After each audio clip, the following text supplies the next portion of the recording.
Good evening. Welcome back to Horse Center. As you see, Shawn and I again together. Our guest Keith Austin. I almost forgot the name. I almost had a brain cramp right there, Shawn. And I was like, I know the name. I wrote down the name. How come I can't remember the name?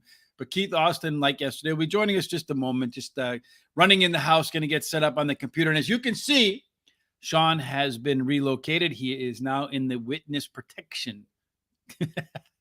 And he's on mute too. That's even better yet. So yeah, I'm laughing. There you go. Yeah, no, we're just at the park after dinner. So he's been moved to witness beautiful protection, outside, folks. You know, he's from Philadelphia, and he narked on one of the families, and now they sent him out to Utah or something. I don't know why. Philadelphia's only an hour away, but every time you say I'm from Philly, I cringe because not really. You're from Philly, man. You're Philly through and through, right? No, I grew up in Blandon, Fleetwood, all country, and nothing close to Philly. Yes, indeed. I know I grew up in the Poconos. Not much. People always say when I tell them I'm from the Poconos, or you're from New York, or you're from Philadelphia, or Pittsburgh. I'm like, Pittsburgh. Philly's at least somewhere in the same area, same part of the state. But Pittsburgh's all the way on the other side. So what do you think of this new camera angle, Shawn, where I'm like way, way back? At least you can see the HRT gear now. You know that I'm a true believer. Yeah. I think it looks good. Honestly, I wish I could. I'm still trying to do this whole camera angle thing. Not working for me. Hopefully I'm better tonight. I don't know. Well, the funny thing is, all I did was switch to like StreamYard said to use the incognito window. Yeah, I want to do this now to see what it does to me. Yeah, so I used the incognito window, and I'm just as close to the computer as I normally am, but I look like I'm 6 feet back, so it's pretty crazy. And I don't understand how or why it did that, but it did. So here I am, 44 feet away from the camera, and Shawn is in witness protection. So while we wait for Keith to join us, a little bit of house cleaning for tomorrow. Not a whole lot of news today in terms of from yesterday to today in the horse racing world. One of the things tomorrow, if you're planning on betting over at Horseshoe, Indianapolis, the first post has been moved up to 10:25 a.m. I think that's Eastern time too in Indianapolis. I'm not sure. Indiana has some really goofy like time zones because in part of it it's Central, part of it is Eastern, and I'm pretty sure Indianapolis is an Eastern time zone, but I might be wrong. I'm not sure. I guess they are Eastern, but I know the 10:25 is correct. That's what I've been seeing on my side, which is Eastern, that it starts at 10:25. So they do start at 10:25 Eastern. I can't confirm that they're on Eastern. You can 100% confirm it's 10:25 Eastern?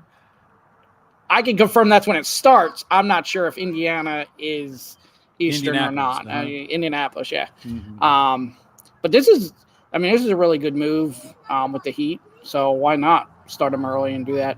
And it's also, if you're betting tomorrow and you got money to bet tomorrow and a lot of money to bet tomorrow, it's a dream too. You get to start early and focus on one track before all the other tracks start. Yeah, I wonder what kind of, in fact, impact that's going to have on the handle, because, like you said, it's going to be competing against nothing. Maybe some foreign, some European races, but as far as U.S. races are concerned, it's not going to be competing against anybody. And I wonder if one of the side effects of that, unintended consequences, so to speak, might be that, like you have these tracks that run late at night by themselves so they can have increased attention. Maybe we're going to see the same thing. Yeah, I mean, if it works out, who knows? I think it's smart, and we'll also see. I mean, the tracks will probably play totally different too, different time of day, different. Yeah, that would be the other thing, how the track does with it. Mm-hmm. So I would think if you see maybe an increased handle or a little bit more attention, you might see a track that's maybe not getting a lot of attention, kind of harken back to the COVID days where Fauner Park was, the star of horse racing for a long, long, long time. Since kind of fallen a little bit in stature, but nonetheless, maybe we'll see a similar type thing. While we wait, I guess we can move on to the next story, Shawn. One of the things that we've talked a lot about is HISA. And according to National Thoroughbred Racing Association's Rooney, there is some myths out there. So it says myth number 1, HISA has a very broad range of powers for search and seizure under the law, which violates the Fourth Amendment. So according to the myth, it says that the state horse racing authorities have long exercised investigatory and enforcement powers over licensed entities that are similar to those provided in HISA. More broadly, courts have dismissed search and seizure objection critics have raised because participants in closely regulated industries have diminished expectations of privacy. There is no constitutional right to own, to race, and train horses. So in other words, it's not that they won't come search and seize your stuff. It's just that it's a question of whether or not it's constitutional or not. Yeah, which, they've been saying that they won't do that unless they have reason to, but then it's in the contract that they sign that they can do that. So who knows? I think that's, when you talk to the horsemen, we talked about this. When you talk to the horsemen and they ask HISA that, HISA doesn't even know. They got to go to other people. So I don't know who they're going to get their answers for this. So this is an interesting this is kind of an interesting response to me. Because it does basically say they can come take your stuff. And that would be interesting to see. I guess if the Supreme Court and them say that you don't have any privacy in the workspace, even though you own the business or you're sole proprietor, that's kind of an interesting thing. Maybe we could talk to Keith about this because he's popping in here real quick.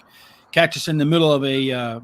Looks like you're outdoors too as well. Hey, Keith. Yes, I'm outdoors. Mm-hmm. You and Shawn both in the witness protection.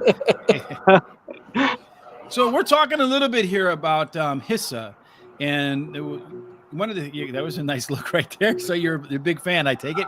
Yeah, I'm not too big of a fan of it at all. We just had a meeting today at our racetrack in Louisiana. There's only like 4 states that are going against this right now, and Louisiana is one of them. So some of us are standing strong to see what we can accomplish to try to get this thing changed. Well, one of the things here I was reading is from the National Thoroughbred Racing's Association representative there saying that about the search and seizure laws of the Fourth Amendment, basically coming out and saying, as a horse owner, horse trainer, the courts have said you really don't have that constitutional protection because it's a tightly regulated business. Is that basically what you're hearing on your end too, that if they want to come take your stuff, they can? Yeah, that's one of my biggest things as a trainer is that your privacy and everything is taken from you. They're going to be able to do whatever basically they want to do without us having any right to fight back. So if they think we're breaking the rules, I don't think there's no repercussions to press back, because if we're breaking the rules and they think we're breaking the rules, that's just the way it is. So there's just we can't get a lawyer and fight them. They're saying this is our law. This is the way it's going to go. You either follow it or you just, stay out of horse racing. Well, I would think that no matter what you do, you should be entitled to due process, because that is a fundamental right that makes the United States a bit different than most other places in the world. Exactly. So tell us a little bit about this. Many states don't currently have a voided claim rule, and now HISA is regulating all claims to the detriment of owners and trainers. What's your thoughts on that? The voided claim room. The voided claim room, I think, is very good for the owners that are stepping into the game. There's 2 ways you can look at it. We can go ahead and drop claims and be safe on it. But a lot of us, and some of us, you're running a horse for 20,000 and you want to drop it to 5. In the old days, it was, okay, you're running your horse for 5,000. Is he going to be good enough? Are they dropping him for so-and-so reason? So there was doubts in claiming a horse. Now, if I dropped a horse out of 20, or anybody drops a horse out of the clouds to drop down, they have a way out. So if the horse doesn't come back good, or if the horse doesn't look as good as they think it should, walking wise, it's voided. And I don't think that's a very good rule. It's a good rule to one degree, and it's not a good rule to another. It takes the art of claiming horses completely out. Yeah, I could see, because what you're saying, basically, it's like poker in the sense that as a trainer, your horse might be fit and ready to go. Just to collect the check, to pay the bill, so to speak. You drop him, but you're kind of playing that bluff game. Is the reason I'm dropping, I'm not dropping. Now, by having the voided claim rule, it sounds to me like you're taking all of that guesswork out so somebody can claim a horse without any risk. Is that what you're basically saying? Exactly. So, and horses are athletes. So when you go any athlete that goes into a game and goes 100%, he's going to come out sore. He's going to come out fatigued. He's going to come out. A boxer goes into a boxing match. He's going to give everything he has. And believe me, he's not going to walk out there the same as he walked in there. No. And a racehorse is exactly the same. So if a horse was running for $25,000, and I keep using that as an example, and they drop it to 5. So let's say they drop it to 5 and I decide to claim the horse. So the horse wins easy because it's on a drop. But now all of a sudden, it doesn't walk that good. So they void the claim. So then it goes back to the previous trainer. You have no say in keeping the horse. They are now eligible for maybe a starter allowance because now it's dropped for 5. They run the horse back in about 4 months, get it back sound, get it back ready to go, and it wins again. And why couldn't I have the option with the money that we put up to say, okay, we want to void the claim. You know, I understand you want to void the claim, but we should make the option with our money. Look, he's walking too bad. I don't want him. Or he's walking bad. You know what? I want him anyway. It should give us the chance to be able to, it should give us the opportunity to make the choice, whatever which way we want to go. And they're taking that away from us as well. So even the buyer doesn't have a choice is what you're saying. So no, it's not a matter of the buyer has to then void it. It's a matter of it just gets voided and that's that. And who is what official on the grounds makes that call? They have state vets that want to keep everything safe. And I understand that. They want to better our racing under that standpoint, under that rule. But then again, you're taking away the art. You're taking away You're taking away athletes going into battle. And when they come out of battle, they're just not the same as they went in.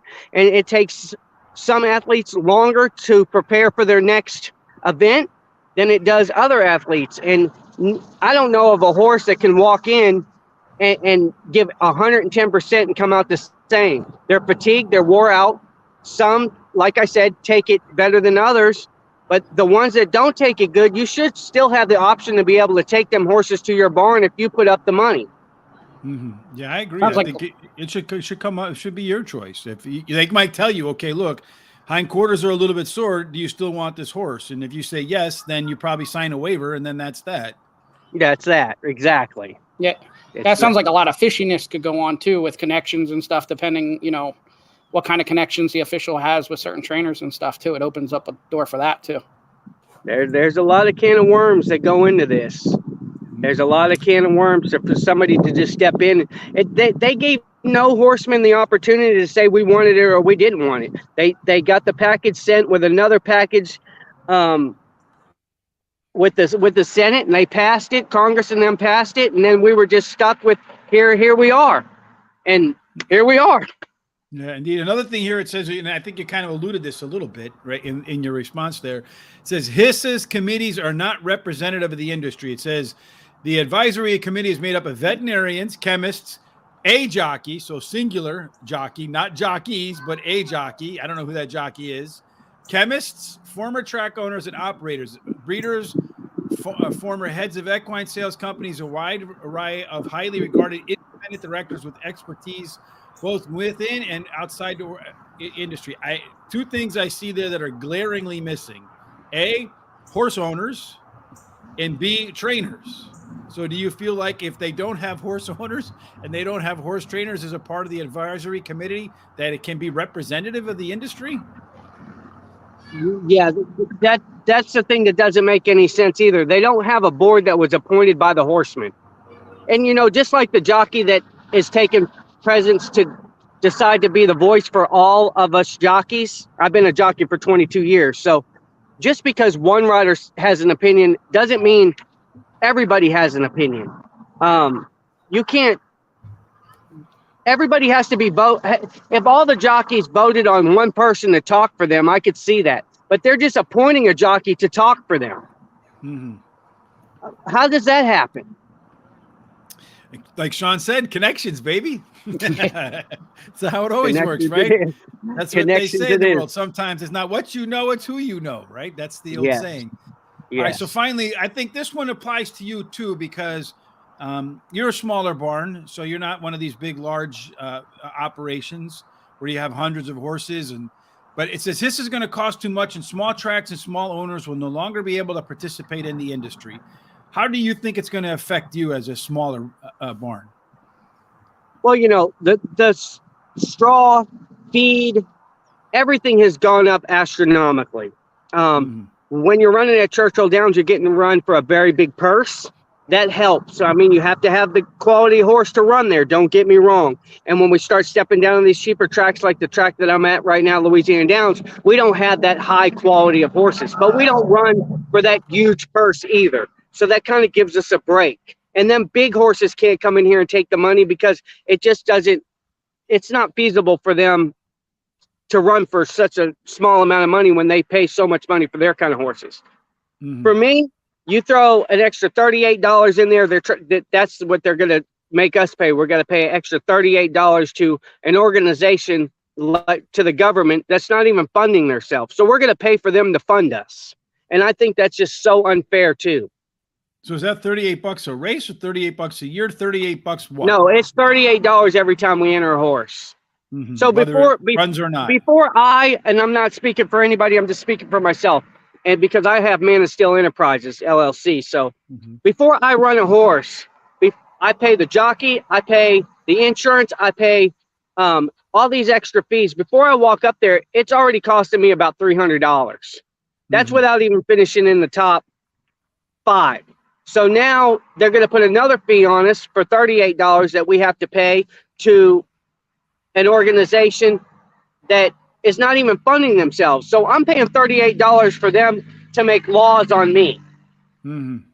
Yeah, I get it. That's I'm sure there's a lot of frustration, and hopefully they're able to work through some of these issues, and perhaps some of these lawsuits with Texas and Louisiana can settle some of these issues in the favor of everybody on the positive side, right?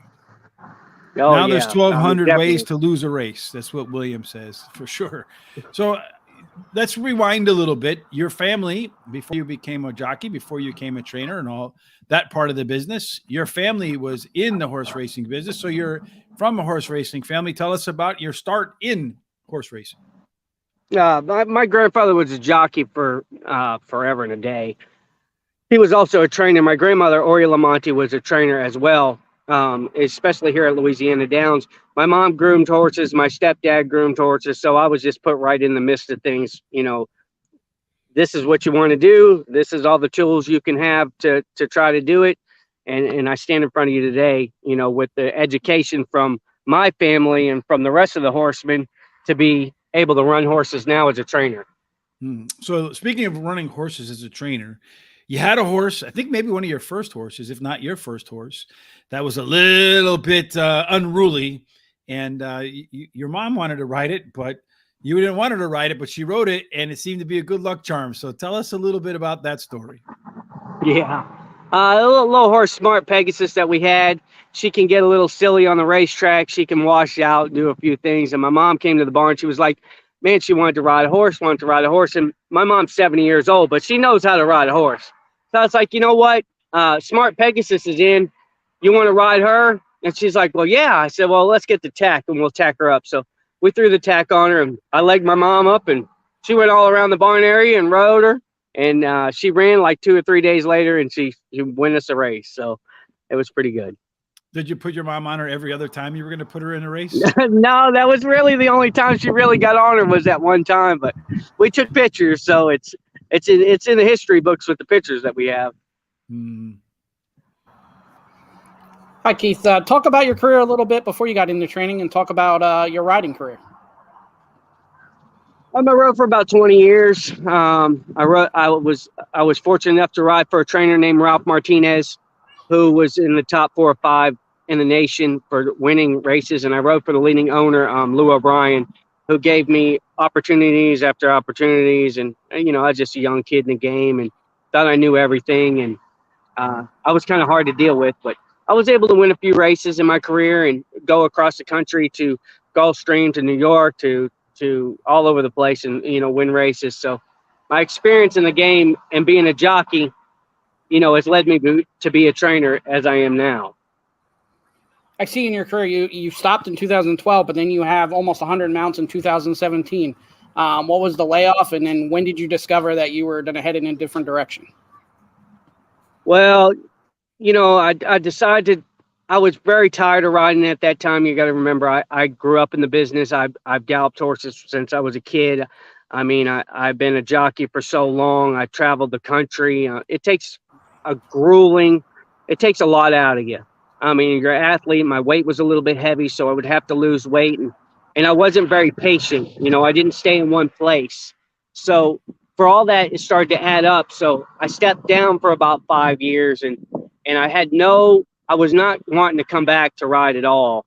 And then one day I just sat there and I said, you know what, I want to make one more run at this and see what I can do and just see what happens. So I lost the weight. I came back at the fairgrounds. Kathy Mordenti gave me an opportunity on a horse. It was 9-5. The horse finished 3rd or 4th. And I rode about 14 horses at the end of the fairgrounds, and then we come into Louisiana Downs. And the first horse I rode at Louisiana Downs paid $80 on the grass. So I was back in action. I win the first 7 out of 12 races. I win 7, so I was on a roll. But I really wasn't on a roll. I was getting horses up. I was winning on some long shots. And I started evaluating the situation. You know, I was, I think, 45 at the time or 44 and I was thinking, no matter how good I am right now, or if I really get rolling, what's the goal going to be? Louisiana Downs. What's the goal going to be? Fairmont Park. It's not going to be Churchill Downs. It's not going to be the Kentucky Derby. I'm going to have to really be fortunate enough to get to that point. And at this age, I'm going to have to try to find something else to do. So that's when I went ahead and stepped down. I got the chance to work for Tom Amos, who helped me out a great deal in the game. I learned a lot from him. I went to work for Mark Cassidy because of David Carroll. David Carroll's his assistant. He's got all the class in the world. I learned so much from the man, and I owe him so much. You know, like I always tell everybody, Mark Cassidy might be on paper as a trainer, but David Carroll's the one that carries that boat, carries that ship. He is the captain, and he does a very, very good job. And then when it was all said and done, I got to go to work for Dwayne Lucas, and we all know who he is. And we became friends. I got to get on great horses. I call him every once in a while. We have awesome conversations. And those are the 3 guys that I was under before I decided that it was time for me to pull my trainer's license and take a shot at this thing. Mm. And now you're married to a jockey, Brianne Culp, who was on our show a couple months ago. How does that work? I know you use her a lot. I also saw in another podcast that you have some owners that will try to steer you in a different direction with not using her. Yeah, you know, you always come to a point where guys, mostly owners, always think the jockey is the biggest thing in the world. They think they're the ones that control the horses. They make them run faster. Listen, it's up to the trainer to get the horse into the condition, to put him in the right spot, for the jockey to be able to do their job. And a jockey that can be able to keep the horse out of trouble, be able to evaluate the situation, to be able to make decisions without, you know, making mistakes, is the rider you want to ride. And Brianne is that rider. She's done that to me since she started riding for me. I mean, I've had some other guys ride for me. They've done exceptional jobs, but I'm not married to them. I'm married to Brianne. But when it comes to business, business is business. And Brianne handles herself as good or better than many riders out there. Does that help with giving her advice on a daily? Because I'm sure she's going through the same kind of grind you went through. Does it help that you used to ride? Are you able to give her some advice? Sometimes I give her too much advice. Yeah, I can guide her. I mean, I can tell her the things, what to do and what not to do. Brianne has a great head on her shoulders. She knows, she's very business savvy. She knows how to speak with people. Unlike myself, when I was a younger guy, I mean, in our little generation of riding, we basically went out every night and we hung out together, and it was like a frat party. But now things have changed with the jockeys. They're more professional, and Brianne fits in perfect with them. So, yeah, I really can help her with the riding, like putting the horses in the right position. Don't get horses in trouble. Don't make them be in spots they don't want to be, and just let them finish up under you. And like I've always said, never go out there and make your ultimate goal is to win, but your main goal is to put your horse in a spot where he's comfortable and to pick up a check for the owner. And as you pick up a check when you're in his fourth and third and second, then all of a sudden you're in the winner's circle. And if you can learn to do that without getting your horses in trouble, you'll go a long way in this business. So how much is it horse and how much is it jockey? Oof, I'm gonna say it's 6% jockey and the rest is horse. So you're 94% horse, 6% jockey. The only thing Rich and I debate about this a lot. And so far, every horse person, Shawn, has agreed with me. Every single one. I think we're talking two different things. What I'll say is I see a lot of times where people like a horse on form and they'll bet a horse at 8-5, 9-5, and the jockey on there is a 4% jockey. I will never bet that horse. And I'll tell you, most of the time, those horses don't win. Now, sometimes, those horses can guide that jockey to the finish line, but more than not, somehow that jockey either loses the race or the horse is just not ready. And that's where my argument comes in. And same thing, you could put, so for example, a speed horse, Jose Ferrer at Monmouth, he can get a horse out that's 25-1, and because he's in a different position, he'll win that race with the horse that's not the best horse. There's certain jockeys that can do that because they know how to, that's where my argument comes in, that the jockey means a little bit more than some people give credit to. What percentage is Jose Ferrer when he rides? His lifetime percentage of winning? I don't know. I know he's not having a good year, but I'm just saying speed horses, you put him. Is he 4%? Huh? Is he 4%? Oh, no, he's more than that. That's right. So here's the thing you're not putting into the picture. A 4% jockey gets a chance on a horse probably 4% of the time. He gets an opportunity to ride a good horse maybe one time. So if that horse is 7-2 with a big chance and he runs third, fourth, or gets the horse in any kind of trouble, they switch riders automatically.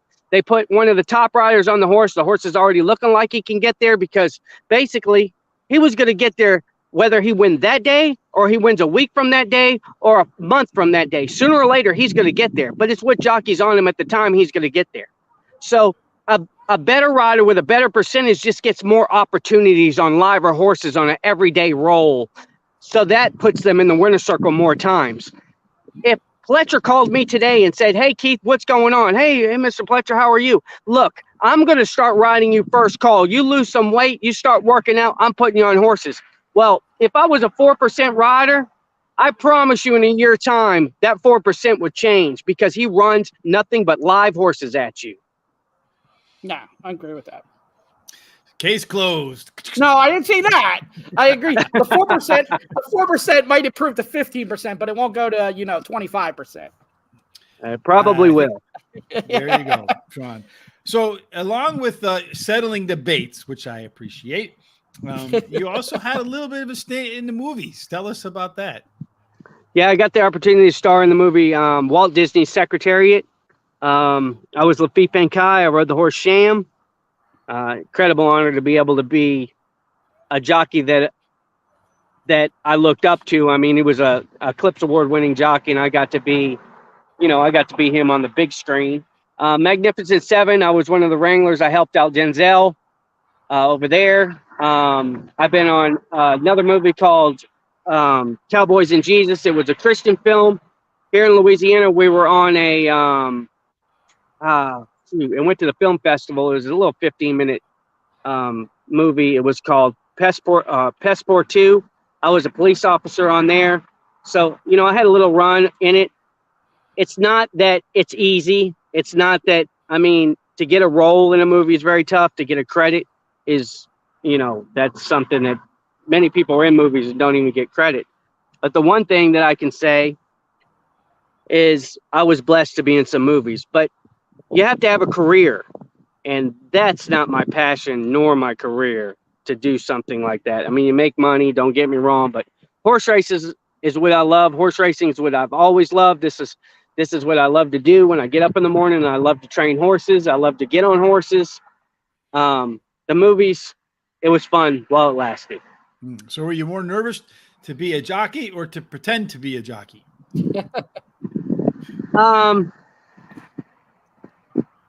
I always pretended to be a jockey in real life. So the pretending part was very, very easy.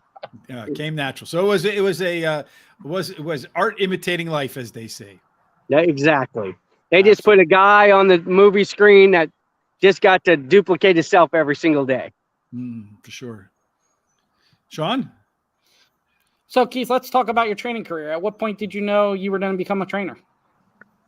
I always knew since I was a little bitty kid that I was going to be a trainer. The only thing is I wanted to be a jockey so much more. I knew when it was time to pull the trigger that I would be successful doing this. I just know horses. I've known horses all my life. I've been blessed by God to be able to read them, to be able to wake up with them and just see what's going on every day with them. I mean, it's not a process. It's not something that we just write down on a chart, gallop, gallop, walk, walk. You have to look in the stall. You have to see what these individuals, want, have to offer, and you go from there. So me being a trainer, I always knew what I was going to do that. I just had to fail at being a jockey long enough for me to say, you know what, it's time for me to hang up my tab. How many horses are in the barn right now, and how many horses do you want to be up to? I've been keeping between 8, 10. I've been up to that. I really want to be up to like 455.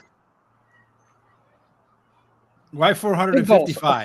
Why not 450 or 400? Let me tell you something. I could run a horse. I would want a horse for every condition in every condition book across the nation. I would want to run horses. I think Steve Asmussen's one of the greatest trainers that we have in this country, and he's great at what he does. And he has so many horses, and he knows every single horse. He knows where they're going to run. Like I said, I texted him the other day about a horse that I wanted to buy from him, and he texted me right back. He said, no, I'm going to go ahead and keep that one, because he knew and I knew that the next time he runs that horse, he has the opportunity to win, and Steve's all about winning. But that's basically what I want to do. I want to have all them horses where you're just busy all day long and you're just competing on an everyday basis. And I want to fly from California to New York, back to New York to Louisiana to Canterbury Park.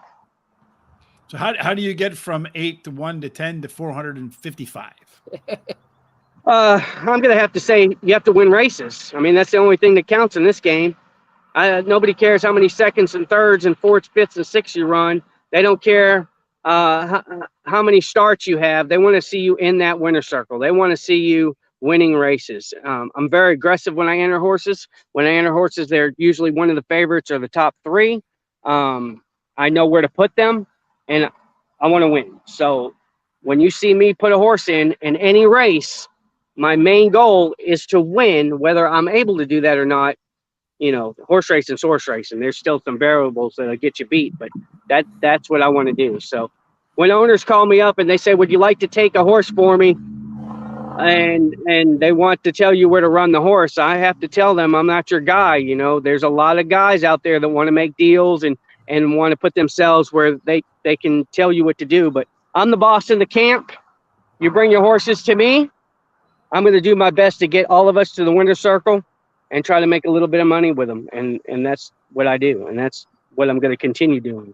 So if an owner who's willing to say, okay, Keith, here's the keys, you go ahead and just call me up, and then here's my routing number. I'll be looking forward to my bank account growing. How would they get in contact with you? Well, I always said this. I love the way you kind of mentioned the account growing. If you're in this thing to pay your electric bill or your car note, this isn't the business for you. If you're in this thing to enjoy yourself and to have a hobby and to watch your horses run, and at the end of the day make a little bit of money with them horses, I'm your guy. If you're looking to, like I said, pay your electric bill and pay a car note and tell me where to run your horses, I'm just not that fit. I'm just not that guy. You're just going to have to look somewhere else. So if they do fit that, where are they going to find you? I know you're Man of Steel Enterprises, so let's go there. So they can Google Man of Steel Enterprises. So who's the Superman fan? Well, Superman's never around. I mean, it's me. You got to come see me. Superman's always fighting crime. You come to my barn, you talk to Keith Austin. Sometimes I talk to Clark Kent if I need somebody to to get some advice from. But I'm the guy you come to, Keith Austin. I'm usually at Louisiana Downs. I've been running at the fairgrounds. Maybe next year I'm going to have fairgrounds in Oaklawn. I don't know if I can venture out that far, but that's kind of my plans, and we'll go from there. Mm-hmm. And you're doing a good job. You're winning at limited starts, but you're winning at 19% of the time, so that's good numbers. Yeah, like I said, percentage is everything. Perception is everything. Your percentage is so huge. I mean, the one thing people say, well, why do you worry about your percentage? Because your percentage is what justifies what you do every day. So if I'm able to win at it, I'd like to be a little bit higher than we all like to be, but I don't like to be anything lower than 20. I think I'm doing a little bit bad at 19. I'd rather be at 20, and I like to be 50% or higher in the money. And if I can do them two things, I think I'm accomplishing something. And when I start dropping down a little bit, I have to reevaluate what the heck I have and get something in there that can bring them numbers back up. Yeah, good to have a measuring stick, right? Because that's kind of what I do when I handicap too. I'm looking for a certain number of winners, certain amount of payout. So I have numbers in my mind, and when I don't hit those numbers, the same like you, I start to reevaluate what it is I'm doing. And yeah, sometimes talking to myself is not the best thing, right, Shawn? Yeah. Right. And if you're calling or texting Keith and he's not responding, it may be because Keith gave you the wrong number, correct? Oh, dig. Man, no, I've had that. It was actual truth. No, it's the truth.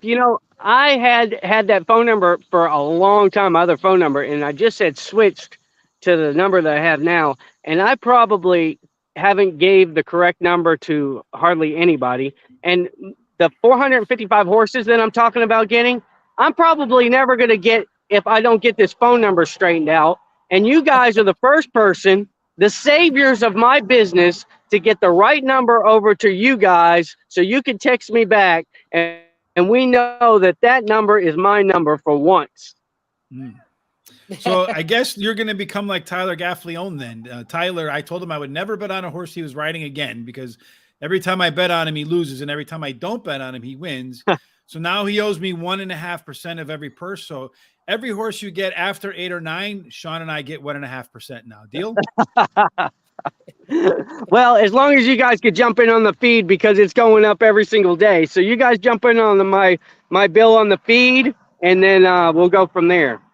All right. Well, we'll talk about that afterwards. You scared him off the 1.5%. Now we don't see him. Yes, that's right. All right, Shawn, anything else, my man? Did I disappear on you guys? Yeah, you're in a talking circle now. I don't know how to get it back. This is what happens with my phone number. I can't figure out how to work the damn thing. Well, there's a thing on the bottom that says it'll say stop cam and then or start cam. So if you hit the start or stop cam, it should put you there. You came and you left. Oh, yep. Okay, I think I'm back in the game. I just put up some cameras in my barn recently that I'm learning how to navigate. So, again, you guys are in on my business and helping me move forward, and I appreciate it. Yeah, we appreciate you coming along. Probably a bad time to come in the business. Oh, well. With the HISA thing, that's going to be tough. I mean, the one thing that we have to look at, and all of us trainers have to look at, if it is a law passed for the United States, we're going to have to do what we have to do to comply with that. But if there is a way to get around it, and I'm so blessed to be here in my state of Louisiana, who is standing strong for the rest of the horsemen in the United States. I can't say how proud I am of the guys that are going to at least give us a shot. I'm not going to say I hope we win it. Don't get me wrong, but at least they are standing up and giving us an opportunity to try to maneuver our way away from this. Mm-hmm. Or at least to have your concerns, aired out, so that there are some things in there that they can correct to make you feel more comfortable, to get those things corrected, so that it's like a new car, right? The first year a car is in production, everybody knows you don't buy it. You wait a couple of years so they get all the bugs out. So I think maybe they should kind of follow that new car approach. Wait 2 or 3 years, get the bugs out, and then when they get everything ironed out, I think it'll be a little bit smoother. And this is the one thing that I want to state before I get off with you guys. It is not our fault in a hole that George Navarro did what he did. It's not our fault that Jason Service got mixed up in the game along with him. It's not our fault that the guys that are cheating are getting caught. That's the great part. But doing that, don't punish the rest of us that are making a mark for ourselves and following the rules the best that we can. Mm-hmm. Well, unfortunately, that seems to be the political course these days, right? Punish the people who are behaving and make excuses for those who aren't. So that's right. That's sort of where we are, I think, at this point. Hopefully, we'll see that pendulum swing back to more towards the, for the people who are doing things the right way. Yeah, and I had one last question that was kind of on that and might not be on that. It's kind of a mixture of both. Rich and I talked about this off camera, I think, yesterday. When you do like the first off a claim, and a lot of these big trainers do it, they claim a horse, and then all of a sudden that horse that was nothing is all of a sudden a star. Keeping it clean. What are they doing different? Well, I'm going to tell you what I do different. I change a lot of things, especially when I look at a horse to claim. If I look at a horse to claim from you and I'm bringing him to my barn, bet one thing, I'm going to try to win with him next time. Bet one thing, I did my homework on him enough to know that I can win with him. And I think these guys that do claim horses like Carl Broberg and Tom Amos, they know exactly what they're doing when they claim a horse. They know exactly what they're going to do, their next step to run him. And I think it's not that they make him a superstar. They start finding out the keys to him, and they start moving forward, and they start doing good with him. So you can't say they're doing it the right way. Like I said, the guys that are cheating, I'm all down with it. Get them out of here. But the guys that are following the rules, hey, let's roll with this thing. It's horse racing. It's been around forever. Would you say you look for specific things in a horse then, like common traits over and over and over again that you can identify kind of quickly, and because of that maybe a small improvement in a certain training style will help a particular horse that has a particular problem over and over again? For example, let's say a horse just seems to have struggle getting out of the gate, and you're really good at getting horses out of the gate, so you look for horses that struggle getting out of the gate because you can fix that problem. Exactly. 100%. You couldn't have said it any better.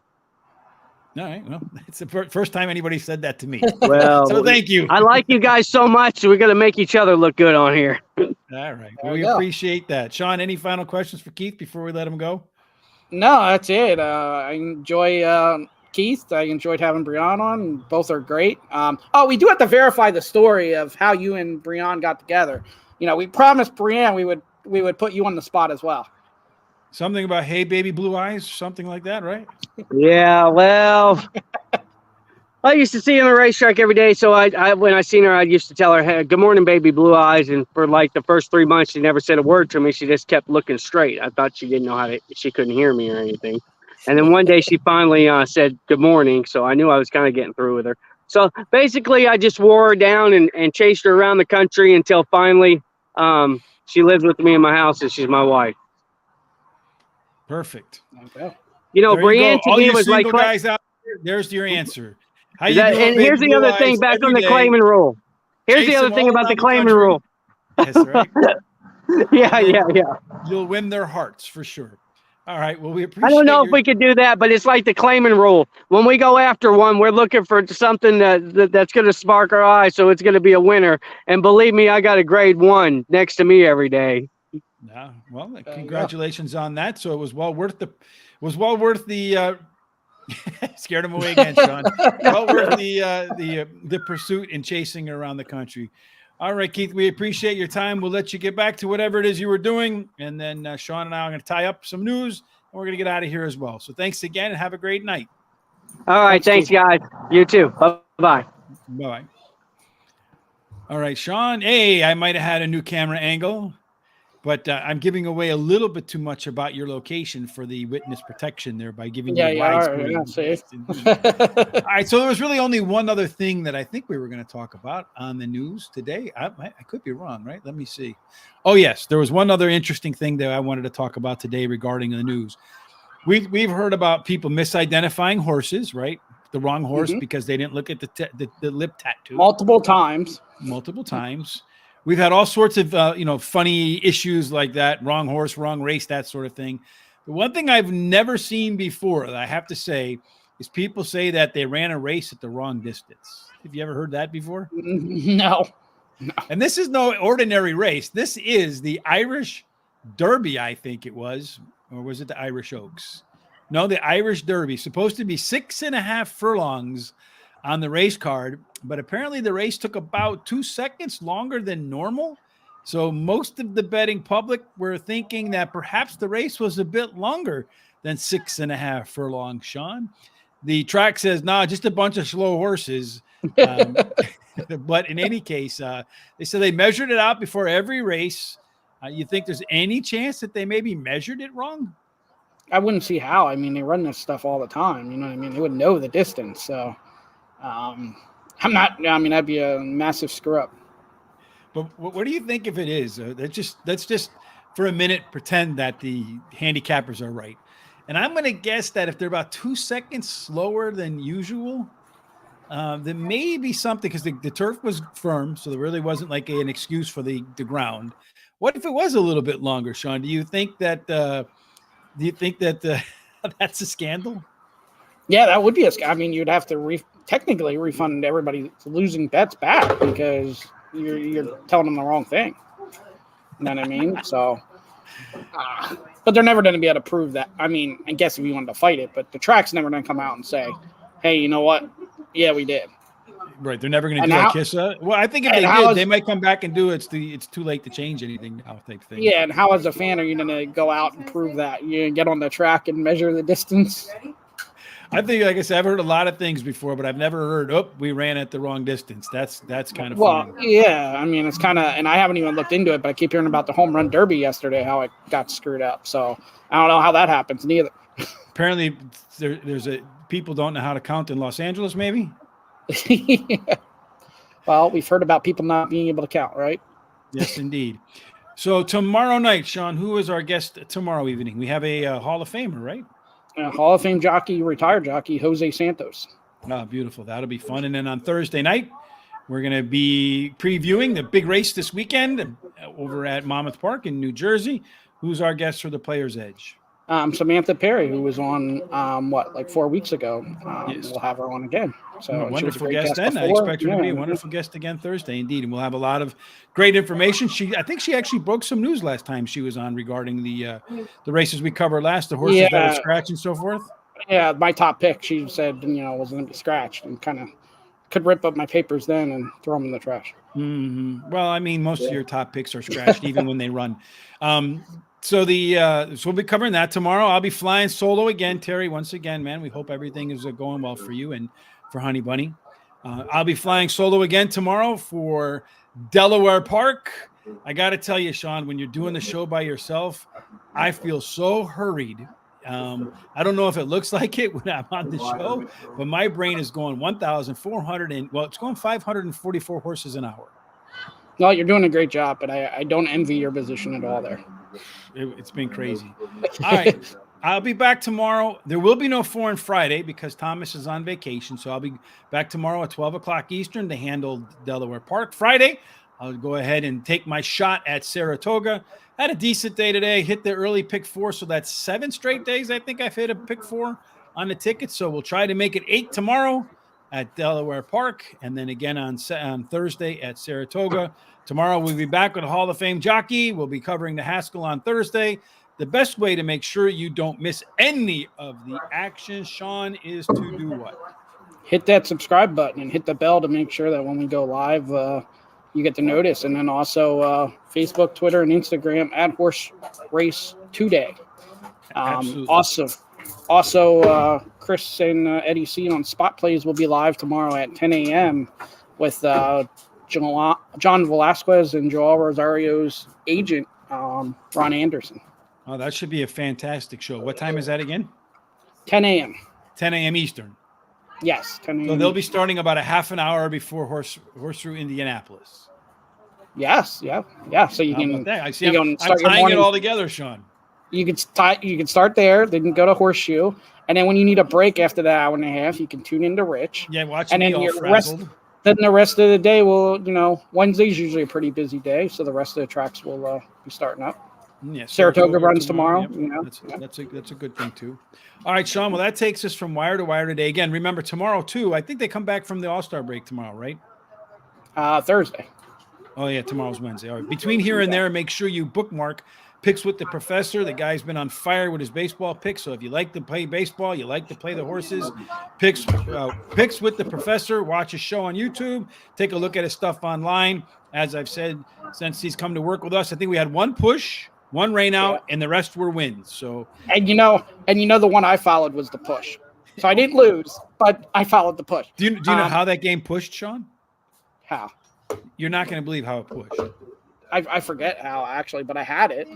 Yeah, but you know how it pushed? No, so I they don't were remember. under, right? So it was the over under was 8. Oh, yeah, that's right. That's right. Yep. And it ended on 8. The pitcher fell off the mound, and they called a balk. Yep. I remember. Is that the craziest way to lose? Yes, it is. And it wasn't even. I mean, I was in a parlay there, and that was like one of the few that I could lose, and I was almost counting it because it was like 1-1 in the 6th inning or something. So, I mean, I was counting it, and then it happened where it went to 8, and then I was just praying that I could still hit that parlay with just canceling out that bet. Also, about bad luck, a bad beat. Losing on a guy falling off the mound for a balk, that's a bad beat, man. Yeah. I'll also add he's done a college football preview show. He did one yesterday, he did one today, and then he's doing part 3 tomorrow. That's another good thing to add and start getting ready for the college football season. Indeed, for sure. And then you'll see the Big Ten become the Big 44 because you're going to have like 400 teams in the Big Ten, so they're going to have to change the name. All right, Shawn. The NCAA football will just be Big Ten football. Yes, it will be indeed. All right, Chris, thank you, my friend. You'll have a great show tomorrow as well. And then I'll be back tomorrow again. Until then, no matter what it is you're doing this evening, until tomorrow morning, whether you get up early in the morning, catch our ADC and Chris P. I finally got their last initials correct. Get a little bit of Horseshoe Indianapolis action in before you check in with me, going crazy for Delaware Park. Between all that, we hope no matter what you're doing, like Keith just said, we hope everything ends up where it's supposed to end up, and that is in the winner circle. Absolutely. Shawn, make sure you keep hiding in that witness protection app. We'll see you tomorrow. It's getting dark now. It'll be a little easier.